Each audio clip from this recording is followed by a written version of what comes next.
জাতীয় নির্বাচন গিয়েছে, জাতীয় নির্বাচনে আওয়ামী লীগকে অংশগ্রহণ করতে দেয়া হয়নি। তার মাত্র ১.৫ বছর আগে আওয়ামী লীগ সর্বশেষ যে নির্বাচন করেছে, জাতীয় নির্বাচন ২০২৪-এর ৭ জানুয়ারি, সেখানে আওয়ামী লীগ বিএনপিকে অংশগ্রহণ করতে দেয়নি মানে নিষেধাজ্ঞা দিয়ে করেনি, এমন পরিবেশ তৈরি করেছিল যে বিএনপি নির্বাচন করতে যেন আগ্রহী না হয়। কিন্তু আমরা গত ১২ই ফেব্রুয়ারি নির্বাচনে আওয়ামী লীগকে আইন করে নির্বাচনের বাইরে রাখার প্রক্রিয়া দেখেছি। এবার আসছে স্থানীয় সরকার নির্বাচন, সামনেই স্থানীয় সরকার নির্বাচন, এবং এবছরেরই মধ্যভাগ শেষে দ্বিতীয় ভাগ যখন শুরু হবে সেরকম একটা সময়ে স্থানীয় সরকার নির্বাচন শুরু হবে। এবার ইস্যু, স্থানীয় সরকার নির্বাচনে আওয়ামী লীগ অংশগ্রহণ করতে পারবে? যদিও স্থানীয় সরকার নির্বাচন দলীয় নির্বাচন হবে না, সেখানে দলের পরিচয় কোনো ব্যাপার না, কিন্তু তবুও প্রশ্ন উঠেছে নির্বাচন কমিশনের একটা সিদ্ধান্তকে কেন্দ্র করে যে দলীয় নির্বাচন যেটা না, সেই নির্বাচনেও কোনো দল যেন অংশগ্রহণ করতে না পারে, কোনো দলের নেতাকর্মী যেন অংশগ্রহণ করতে না পারে, সেরকম মেটিকুলাস ডিজাইন সাজানো হচ্ছে কি? এরকম প্রস্তুতি চলছে এবং এরকম ব্যাপার আইন কানুন তৈরি করা হয়েছে যেখানে কোনোভাবেই আওয়ামী লীগের সঙ্গে সম্পৃক্ত কেউ নির্বাচনে অংশগ্রহণ করতে যেন না পারে। ইন্টারেস্টিং, ভেরি ইন্টারেস্টিং এই ব্যাপারটা, এবং নির্বাচন কমিশনের আইন নিয়ে কথা বলবো, বলে বোঝার চেষ্টা করব স্থানীয় সরকার নির্বাচনটাও ওই পেশাজীবী সংগঠন, সুপ্রিম কোর্ট বার সহ বিভিন্ন বারের আমি ডামি নির্বাচনের ফর্মুলাতেই হবে কিনা, আওয়ামী লীগের কাছ থেকে শিখে একই ফর্মুলায় বিএনপি পথ চলবে কিনা। থাকবেন পলিটিক্স টিভির নিয়মিত আয়োজনে।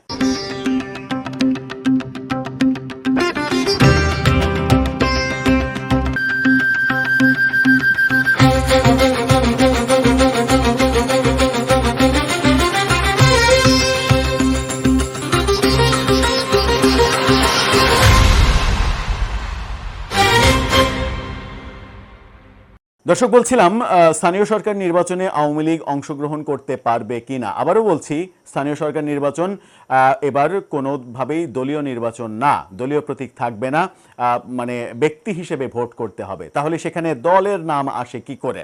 আওয়ামী লীগ অংশগ্রহণ করতে না পারার প্রসঙ্গ আসে কি করে? কারণ এখানে তো আওয়ামী লীগের কোনো সিল সাপোর্ট প্রয়োজন নেই। আমি যদি আমি নির্বাচন করতে চাই, তাহলে আমার পারার কথা, যারা আওয়ামী লীগ করেন তারা পারার কথা, সেটা কি তারা পারবেন?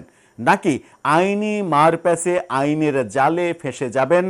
অপরাধটা হবে তিনি আওয়ামী লীগ করেন, যেমনটা আমরা দেখেছি ঢাকা বারের নির্বাচনে, সুপ্রিম কোর্ট বারের নির্বাচনে নিয়ম করা হয়েছিল। বিশেষ করে সুপ্রিম কোর্ট বারের নির্বাচনে আমরা তো দেখেছি যে যেখানে ভোটার সব ১২,০০০ ভোটার, সেখানে মাত্র ৩০০ জন মিলে একটা এজিএম ডেকে সিদ্ধান্ত নিয়ে নিল যে ফ্যাসিস্টের দোসর দলের সঙ্গে সম্পৃক্ততা আছে এমন কেউ নির্বাচন করতে পারবে না। এবং সম্ভবত সুপ্রিম কোর্ট বার থেকে নির্বাচন কমিশন ওই পদ্ধতিটা শিখে ফেলে নির্বাচন কমিশন স্থানীয় সরকার নির্বাচনে ওই রকম সিদ্ধান্ত নিতে চলেছে, এবং তারা এরকম সিদ্ধান্ত নিয়ে ফেলেছে যেটা গণমাধ্যমে ফাঁস হয়ে গেছে। যুগান্তর সেই রিপোর্টটা করেছে, যুগান্তরের শিরোনামটা দেখে নিন। সেখানে বলা হচ্ছে, আচরণ বিধিমালা সংশোধনে ইসির খসড়া, স্থানীয় সরকার নির্বাচনেও অংশ নিতে পারছে না আওয়ামী লীগ। এমন একটা আইন করেছে যে আইনে আপনি যদি আওয়ামী লীগ করে থাকেন, তাহলে আপনি স্থানীয় সরকার নির্বাচনে ইউনিয়ন চেয়ারম্যান, উপজেলা চেয়ারম্যান, পৌরসভা মেয়র, জেলা পরিষদ সদস্য, এই কোনো নির্বাচনে আপনি অংশগ্রহণ করতে পারবেন না। সিটি কর্পোরেশনেও কোথাও অংশগ্রহণ করতে পারবে না আওয়ামী লীগ করা কেউ। কিভাবে? চলুন একটু নিয়মটা জানি। জাতীয় সংসদের পর এবার স্থানীয় সরকার নির্বাচনে আওয়ামী লীগ নেতাকর্মীদের প্রার্থী হওয়ার পথ বন্ধ হয়ে যাচ্ছে। কারণ কার্যক্রম নিষিদ্ধ থাকা আওয়ামী লীগ ও নিষিদ্ধ দলগুলোর নেতাকর্মীরা যাতে প্রার্থী হতে না পারেন, সেজন্য নির্বাচন আচরণ বিধিগুলোতে নতুন বিধি যুক্তের প্রস্তাব করা হয়েছে।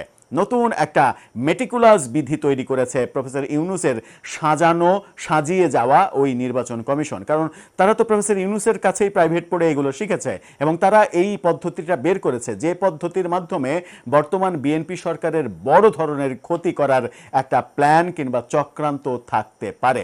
কি সেই পদ্ধতি?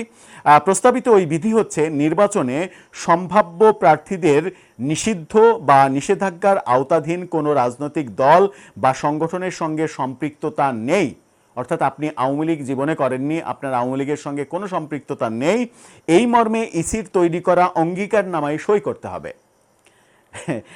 অঙ্গীকারনামায় সই দিতে হবে। সংশ্লিষ্টরা জানান, অঙ্গীকারনামায় সঠিক তথ্য না দিলে ব্যবস্থা নেয়ার সুযোগ থাকবে। অর্থাৎ আপনার তথ্য যদি সঠিক না হয়, যদি ইনকোয়ারি করে দেখা যায় যে আপনি আওয়ামী লীগের কর্মী কিংবা সমর্থক কিংবা নেতা, তাহলে আপনার বিরুদ্ধে ব্যবস্থা নেওয়া হবে। ইসির আইন ভঙ্গের জন্য আপনাকে যেতে হবে কারাগারে।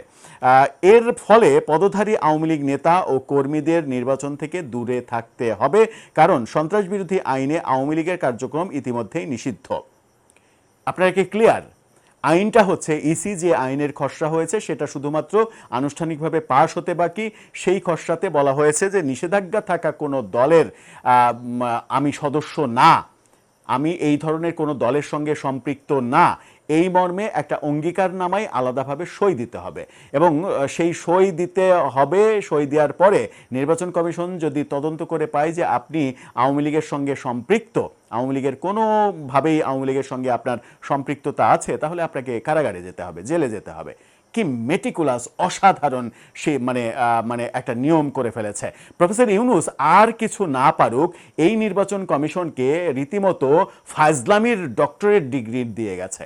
মানে এরা ফাজলামিটা কিভাবে করতে হয়, ফাজলামি কত প্রকার ও কি কি, সেগুলো স্টাবলিশ করার মানে মেটিকুলাস প্ল্যানে মানে নিজেদেরকে মগ্ন করেছে। এরা কি চোখে দেখেনি যে আওয়ামী লীগের আমলের সাবেক প্রধান নির্বাচন কমিশনারকে কিভাবে পাবলিক ধরে তার গালে জুতা মেরেছে, তার গলায় জুতার মালা দিয়েছে, সেই ব্যক্তি একজন বীর মুক্তিযোদ্ধা হওয়া সত্ত্বেও তাকে ক্ষমা করেনি মানুষের, মানে তার পরিণতি ওরকম হয়েছে। পরিণতির কারণ হচ্ছে দলীয় আজ্ঞাবহ একটা পাড় হিসেবে কাজ করে নির্বাচন ব্যবস্থাকে ধ্বংস করার যে কার্যক্রম, সেই কার্যক্রমের জন্য তাকে অভিযুক্ত করা হয়েছে। ওখান থেকে কি এরা বিন্দুমাত্র শিক্ষা লাভ করেনি? কিংবা এরা কি মনে করছে যে এদের নির্বাচন কমিশনই সর্বশেষ নির্বাচন কমিশন, এরপরে আর নতুন কোনো নির্বাচন কমিশনও আসবে না, এরপরে বাংলাদেশে আর কোনো সরকারও পতন হবে না, সরকার পরিবর্তন হবে না, নতুন কেউ আসবে না, এরা যা করবে এভাবেই চলবে? ব্যাপারটা কি তাই? এরা কি তাই মনে করছে? এরা কি ইতিহাস থেকে এতটুকু শিক্ষা লাভ করতে চায় না?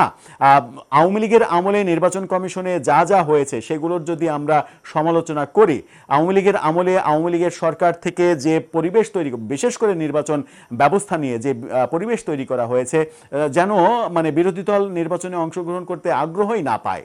তাদেরকে নিষিদ্ধ করা হয়নি, এটা পজিটিভ যে নিষিদ্ধ করা হয়নি, কিন্তু এমন একটা সিস্টেম করা হয়েছে যেন তোমরা নির্বাচনে অংশগ্রহণ করার মানে সাহসী না পাও কিংবা আগ্রহই না দেখাও। এরকমভাবেই তো নির্বাচনকে বিতর্কিত করা হয়েছে। আর এই বিতর্কিত করা কাজটা কে করেছে? নির্বাচন কমিশন, যার ফলে আমরা জুতা খেতে দেখেছি তাকে। এরপরে মানে এই মানে বর্তমানটাই কি থাকবে? সব সময় কি বর্তমান থাকবে? এই বর্তমান কি অতীত হবে না? এই বর্তমান অতীত হলে ভবিষ্যৎ আসবে না?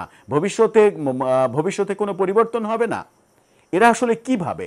আর এই যে সিদ্ধান্তটা খসড়া তারা তৈরি করেছে, যেটা বাস্তবায়ন করতে চায়, এটা বাস্তবায়ন করলে সরকার মানে মানে এই যে এই স্টাইলে নিজেদের কার্যক্রম পরিচালনা করতে চায়, রাজনীতি এবং বিরোধী মতকে দমন করার এই নীতি দেখাতে চায়, এটা সরকারের কাঁধে গিয়ে পড়বে। দায়টা পুরোটাই সরকারের কাঁধে গিয়ে পড়বে।